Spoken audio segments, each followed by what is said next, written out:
మీ ఇంట్లో కనుక చిన్నపిల్లలు ఉంటే మాత్రం జాగ్రత్త. శత్రువులు ఎక్కడో లేరండి, మన ఇంటి పక్కన, మన ఇంటి ముంగడనే ఉన్నారు. ఇప్పుడు రీసెంట్గా ఒక 3 సంవత్సరాల అమ్మాయిని ఒకటి చంపిండు. మీకు తెలిసే ఉంటుంది అనుకుంటా, ఇంకా చాలామంది తెలియదులే. మీ ఇంట్లో 2 సంవత్సరాల పిల్లలు కావచ్చు, 3 సంవత్సరాల అమ్మాయిని కావచ్చు, ఎత్తుకొని కిరాణా షాప్కి తీసుకెళ్తా అని ఎవరైనా ఇంటి పక్కలు అంటే పంపించకండి.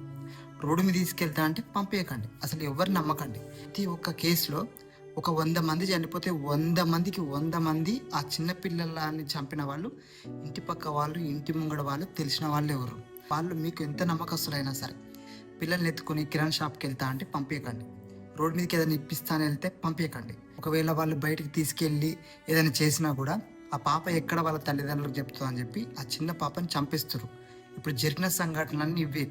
ప్లీజ్ దయచేసి చెప్తున్నా, ఈ వీడియో చాలా మందికి షేర్ చేయండి. మీ ఇంట్లో కనుక ఒకవేళ చిన్న పిల్లలు ఉంటే కనుక ప్లీజ్ బయటికి పంపించకండి.